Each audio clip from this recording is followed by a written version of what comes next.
ਵਾਹਿਗੁਰੂ जी का खालसा वाहिगुरु जी की फतेह। सत श्री अकाल, नमो है जीवन निवास साथियों, अस्सलाम वालेकुम साथियों। वाइस मानवता न्यूज चैनल पर आप सभी का स्वागत है। मैं मेघराज सिंह अमेरिका से। साथियों, आप सभी जानते हैं, उठाते गरीबों की आवाज़, मजलूमों की आवाज़, जिनकी कोई आवाज़ नहीं उठाता उसकी वाइस मानवता उठाता। साथियों, सत्य ही धर्म हमारा प्रोग्राम चलता है। सच से भरपूर बातें रखते हैं। सच्चाई से हमें प्यार है, सच्चाई को हमसे प्यार है। तो इसी तरह प्यार की बातें करते हैं और नए से नया टॉपिक लेकर आते हैं। सत्य ही धर्म हमारा जो है ये हफ्तावारी साप्ताहिक प्रोग्राम है। और आज का हमारा टॉपिक रहेगा कि हमारा वॉइस ऑफ मानवता न्यूज़ चैनल का फेसबुक पेज भी है और जो है यूट्यूब चैनल भी, दोनों को लाइक करें। तो आज का टॉपिक हमारा रहेगा कि रब का घर कहाँ है और रब कहाँ रहता है। यानी ये दुनिया ढूंढती फिरती है कि रब कहाँ पर है, कैसे मिलना है, क्या करना है, लेकिन जब तक वो सही पता नहीं होता तो इंसान कैसे उसको मिलेगा और कैसे ढूंढेगा। तो ये हमारा आज का टॉपिक रहेगा कि रब का घर कहाँ है और वो कहाँ रहता है। तो आओ जानिए, पूरा ब्रह्मांड ही रब का घर है। पूरे ब्रह्मांड में और पूरे ब्रह्मांड के सभी जीवों जंतुओं के शरीरों के अंदर और कण कण के अंदर रब रहता है। जैसे कि उदाहरण के तौर पर, जैसे इंसान मिट्टी, पत्थर, लोहा और सीमेंट इकट्ठा करके एक बहुत सुंदर घर बना लेता है, फिर उस घर में आराम से रहना शुरू कर देता है, वैसे ही रब हाड़, मांस, खून, नाड़ियों इत्यादि से सभी जीव जंतुओं के शरीर बनाकर उन शरीरों के अंदर रब आराम से रहता है, बाहर भी रहता है। जैसे इंसान अपने घर को सुंदर बनाने में बेअंत प्रकार के मटेरियल तरीके से इस्तेमाल करके अपने घर को बहुत सुंदर बना देता है, वैसे ही रब भी इंसानों को, पशु पक्षियों को अलग अलग ढंग से, अलग अलग रंगों से बहुत खूबसूरत बना देता है। जैसे इंसान अपने घर में अपनी सेवा के लिए नौकर चाकर रखकर उनसे काम लेता है, वैसे ही रब भी अपने घर में सूर्य, चंद्रमा, तारे, चाकर, ये मतलब नौकर चाकर रखकर अपने घर में इनसे काम लेता है। जैसे इंसान के नौकरों को अपने मालिक की बात माननी ही पड़ती है, वैसे ही रब के नौकर चांद, तारे तथा अन्य ग्रह को अपने मालिक रब की बात माननी ही पड़ती है। जैसे अगर इंसान के नौकर चाकर सही काम करें तो मालिक बड़ा खुश होता है, वैसे ही अगर रब के नौकर हवा, पानी, तारे, चांद सभी के सभी सही काम करे तो रब खुश होता है।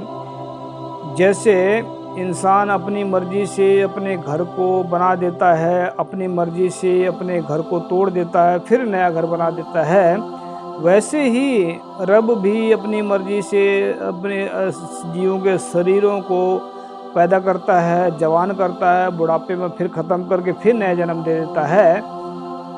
जैसे इंसान अपने शरीर से काम लेकर अपने आप को और दूसरों को सुख पहुंचाता है, वैसे ही रब हवा, पानी, चांद, तारे, सूर्य, इन सभी से काम लेकर दुनिया को सुख पहुंचाता है। जैसे अगर इंसानों के घर में बच्चे पैदा होते हैं तो इंसान अपने बच्चों के ऊपर पूरा हक समझते हैं, वैसे ही हम सब रब के बच्चे हैं, इसलिए रब भी हमारे ऊपर पूरा हक समझता है। जैसे अगर इंसान के बच्चे अपने माता पिता से दगाबाजी कर रहे हैं या अपने माता पिता को परेशान करते हैं, फिर माँ बाप उनकी परवाह करनी छोड़ देते हैं, वैसे ही रब भी अगर इंसान पाखंडवाद, झूठवाद, बेईमानी में फंसकर अपनी मर्जी से जीवन जीता है तो रब भी उनकी परवाह करनी छोड़ देता है।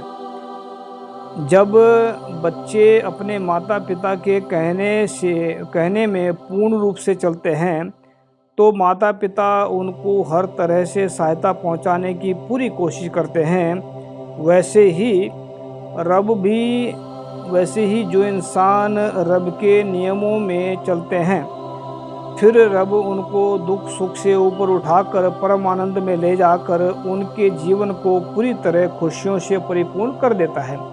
नोट में लिखा हमने, रब की रहस्यमयी बातें अनुभवी ज्ञान वाले इंसान ही समझ सकते हैं। पूरा ब्रह्मांड ही रब का घर है और सभी जीव जंतुओं के शरीर भी उनका घर है, रब का घर है। तो साथियों, जो हमने बात रखी है, ये परम पिता परमेश्वर, जो गुरु नानक साहब कहते हैं कि हर जू में, मतलब घट घट में हर जू बसे, संतन कहे पुकार, कि हरि परमेश्वर वाहिगुरु का जीव, और मतलब उसमें हर उसमें हर एक इंसान के अंदर है, हर एक जीव जंतु के अंदर है, बाहर भी है, सब जगह है। तो मतलब ये इसको ढूंढना इतना आसान तो नहीं है, उतना आसान नहीं है, और लेकिन इतना मुश्किल भी नहीं है। सिर्फ हमारे अंदर जो उसको मिलने की जो दीवारें खड़ी हैं, सबसे पहले हमारे अंदर काम, क्रोध, लोभ, मोह, अहंकार, ये जो 5 चोर हैं, ये सबसे बड़ी दिक्कत खड़ा करते हैं। सबसे बड़ी दिक्कत ये काबू में अगर आ जाएं तो रब मिल सकता है। दूसरी बात, अगर इंसान चोरी, मतलब दीवारें जो है, रब के बीच में दीवारें कैसे बनती हैं, ये जो इंसान के बीच में, रब के बीच में सबसे बड़ी दीवार है झूठ, बेईमानी, छल कपट, दुराचार, अत्याचार, और ये जो असमानता, शैतानियत, हैवानियत, ये सबसे बड़ी दीवारें होती हैं जो रब को मिलने से रोकती हैं। तो रब को मिलने से जब ये रोकती हैं तो इनके पलट में दीवारें कौन सी होंगी? सच्चाई, जो इनको गिराने का जो हथियार है वह सच्चाई है, ईमानदारी है, सब्र है, संतोष है, प्रेम है, सद्भावना है, दयालुता है, और मानवता है, इंसानियत है, मोहब्बत है। तो ये जो हथियार हैं, ये सभी प्रकार की जो नफरत से, जो झूठ से खड़ी होती हैं दीवारें, उनका सर्वनाश करके रब को मिलवा देती हैं। तो सबसे बड़ा जो आसान जो तरीका होता है रब को मिलने का, आसान तरीका सबसे बड़ा यही है कि सच लिखें, सच बोलें, सच्चाई और ईमानदारी पूरे विश्व में फैलाएं, और कहीं भी रब को ढूंढने की ज़रूरत नहीं है, अपने अंदर से ही उसको पाएं। क्योंकि जब सच है, सच्चा इंसान वो है, अंदर भी देखता है, बाहर भी देखता है। और जो झूठे इंसान हैं वह बाहर भी देखते हैं, वो बाहर ला देखते हैं, अंदर का, अपने अंदर का देखते नहीं हैं कि हमारे अंदर कौन सी चोर बैठे हैं जो हमें रब से तोड़ रहे हैं। तो सबसे बड़ा जो झूठ और बेईमानी है, ये सबसे बड़े दुश्मन हैं इंसान के, जो इंसान को हकीकत से, सच से, ईमानदारी से, रब से दूर कर देते हैं। तो जो ऐसा जिन इंसानों के अंदर ये झूठ, फरेब, छल कपट और ये सब कुछ होगा, उनको ना रब मिलेगा, ना सुकून मिलेगा। और जो अनेकों प्रकार के रब को ऊपर विश्वास करते हैं, उनको भी रब नहीं मिलेगा। क्यों? क्योंकि रब एक है। उसकी बनाई हुई संस्कृति, उसके बनाए हुए पहाड़, उसके बनाए हुए सूर्य, चंद्रमा करोड़ों घूम रहे हैं इस ब्रह्मांड के अंदर। तो रब का जो बनाया हुआ स्वरूप है, रब जो है वो एक जो दिव्य दृष्टि, जो आंखें होती हैं इंसान की, उसको दिमाग की जब आंखें खुलती हैं इंसान की, तब वो रब की जो रहस्यमयी बातें समझ आती हैं। और उसके बारे में समझ नहीं सकता कोई भी, वो उसके बारे में महसूस कर सकते हैं। उसको मिलने के बाद में जो है इंसान वाह वाह करेगा, उसको कभी देख कर उसकी कभी बयान ही नहीं कर सकता कि वो दिखता कैसा है। उसके मतलब तारीफ करेंगे अगर हाँ ऐसा है, लेकिन उसको ये कह सकते हैं कि मीठा आदमी कह सकता है मीठा लगा है। कोई भी जैसे मीठी चीज़ खाता है इंसान तो कह सकता है मीठा लगा है, लेकिन वो उसको पूरी तरह से बयान नहीं कर पाएगा कि इसको ऐसे लगा कि वैसा लगा। लेकिन उसको सिर्फ वही इंसान जानता है जो उसको जिसने मीठा खाया हो, या जो मीठे खाएंगे उनको पता लगेगा कि उसका मिठास कैसा है। उसको बयान करने से बाहर होता है, क्योंकि जो स्वाद होता है वो उसको ही पता होता है। तो जो रब से मिले हुए लोग हैं वह उनकी दशा दिशा सच्चाई बोलना शुरू कर देते हैं, ईमानदारी से काम शुरू कर देते हैं और दुनिया से एक समान मोहब्बत करते हैं। किसी से भी वो नफरत नहीं करते। वो पूरे संसार को अपना परिवार समझते हैं। वो पूरे संसार के भले के लिए दिन रात काम करते हैं। वह पूरे संसार में सच्चाई फैलाना चाहते हैं। वह पूरे संसार में अमन शांति सद्भावना फैलाना चाहते हैं। जो रब के बंदे हैं, वो जिनको ये समझ आ गई हम एक ही रब के बंदे हैं, तो वो पूरे संसार को मोहब्बत से भरना चाहते हैं। पूरे संसार के अंदर प्यार बांटना चाहते हैं। पूरे संसार को गरीबों को मजलूमों को गले लगाना चाहते हैं। शैतानों के खिलाफ आवाज़ उठाना चाहते हैं। शैतानों को चोट पहुंचाना चाहते हैं। तो संसार के अंदर जो चल रहा है सारा कुछ, ये रब के बिना, एक मर्जी के बिना पत्ता भी नहीं हिलता।